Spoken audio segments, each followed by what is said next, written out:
नमस्कार, आप देख रहे हैं जन प्रकाशन न्यूज और मैं हूं आपके साथ अनीशा।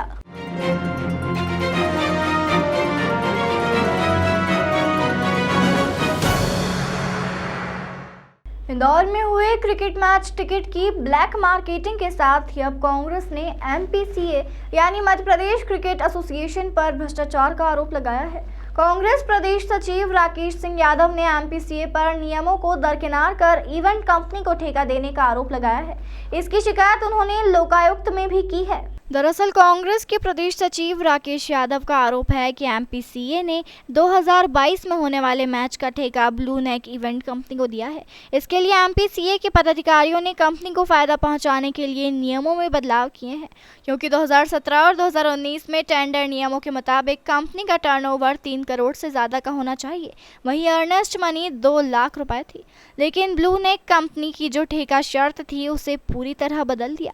कंपनी के टर्नओवर का नियम हटा दिया गया, साथ ही अर्नेस्ट मनी भी घटाकर 75,000 रुपए कर दी गई, जबकि अर्नेस्ट मनी हर साल बढ़ाई जाती है।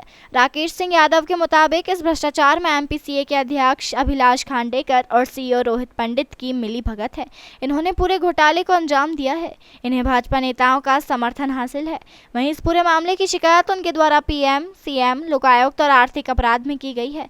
इसके साथ ही उनका कहना है कि अगर 1 महीने में कोई कार्रवाई नहीं की गई तो हाईकोर्ट में याचिका दाखिल की जाएगी।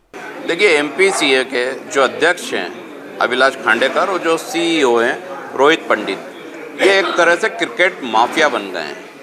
पूरे मध्य प्रदेश में जो क्रिकेट का इतिहास रहा है वो शालीनता का रहा है, ईमानदारी का रहा है। यहाँ से कई क्रिकेट खिलाड़ी मिले हैं, लेकिन अब एमपीसीए एक माफिया के रूप में काम कर रहा है। इसके लिए जो आज हम सबूत देखें एमपीसीए के कि 2017 में जो मैच हुआ था उसमें जो टेंडरिंग हुई थी, ऑनलाइन टेंडरिंग थी, कि किस तरीके से एमपीसीए सारी व्यवस्थाओं को करेगा, कौन सी इवेंट कंपनी काम करेगी, उसके लिए क्या शर्तें रहेंगी, क्या ईएमडी रहेगी। तो ईएमडी उस समय थी 75,000 रुपये और शर्तें अनेक थी उसमें। वो सब शामिल और पूर्ण करने के बाद ख़ास तौर पर उस कंपनी का जो ट्रेड रिकॉर्ड है वो 5 साल होना चाहिए और उसके साथ उसका टर्नओवर 2.5 करोड़ होना चाहिए। 2019 में शर्तें थी टर्नओवर 3.5 करोड़ होना चाहिए, ईएमडी 2 लाख थी, लेकिन 2022 आते आते ये सारी शर्तें समाप्त कर दी जाती हैं। ना टर्नओवर की आवश्यकता है कंपनी में, ना ईएमडी 75,000 कर दी जाती है। आज तक कभी इतिहास में टेंडरिंग में ईएमडी बढ़ती है और टर्नओवर बढ़ता है कि अच्छी कंपनियां आए। अनेक कंपनी इस बार भी आई थी, जो प्रतिष्ठित कंपनी थी उनको दरकिनार किया गया, जिनके रेट कम थे उनको काम नहीं दिया गया। और एक 6 महीने पुरानी कंपनी ब्लू नेक कंपनी कोई भार्गव की है और अन्य 2 लोग पार्टनर हैं, उसको सीधे सीधे इन कंपनियों को दरकिनार करते हुए 3 गुना रेट पर ये काम दे दी गया। जहाँ 200 कर्मचारी लगते थे सुरक्षा गार्ड, वहाँ 600 दिखाए गए और उनका 3 गुना भुगतान किया गया। करोड़ों का घोटाला है और सीधे सामने सफ़ेद पेपर पे घोटाला है, जो सारे दस्तावेज मैंने जारी करे हैं। ये सिद्ध करता है कि एमपीसीए सिर्फ एक माफिया के रूप में क्रिकेट को खा रहा है, क्रिकेट के दर्शकों के साथ धोखा कर रहा है, राष्ट्रद्रोह कर रहा है, क्योंकि क्रिकेट से देशभक्ति और राष्ट्रभक्ति जुड़ी हुई है।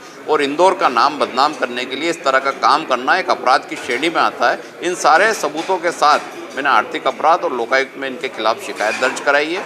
प्रधानमंत्री और मुख्यमंत्री को सारे दस्तावेज सहित भेजा है और सिंधिया से ये सवाल किया है कि जब वो ये बोलते हैं कि क्रिकेट पैसा कमाने की जगह नहीं है, तो उन्हीं के सारे लोग बैठे हैं, गले गले तक भ्रष्टाचार में डूबे हैं। क्या वो अब इनके खिलाफ कोई कार्रवाई करने के लिए कदम उठाएंगे, इसकी जांच कराएंगे कि एक ऐसी इवेंट कंपनी जिसने कुछ दिन पूर्व एक नदी में एक इवेंट कराया था, तो वहाँ टेबल और कुर्सी लगा के कुछ रईसों को ले जाके शराब परोसी गई थी और वो नदी में अचानक पानी आ गया था तो अनेक गाड़ियाँ डूब गई थी, वो इवेंट डूब गया था। उस समय तो पैसा बांटकर उस कंपनी का नाम नहीं आया था, लेकिन सब जानते हैं कि वो यही कंपनी थी, इसके कर्ता धर्ता उसमें शामिल थे। ऐसी कंपनी को 30,000 जो दर्शक वहाँ मौजूद थे, 27 से 30,000, उनकी सुरक्षा की व्यवस्था की जिम्मेदारी कैसे दी, जिसको कोई एक्सपीरियंस नहीं था। अगर कोई घटनाक्रम हो जाता तो ये कंपनी तो भाग खड़ी होती, इसका कोई रिकॉर्ड नहीं, इसका कोई ट्रेड रिकॉर्ड नहीं। देश दुनिया की तमाम खबरों के लिए चैनल को लाइक, शेयर और सब्सक्राइब जरूर करें।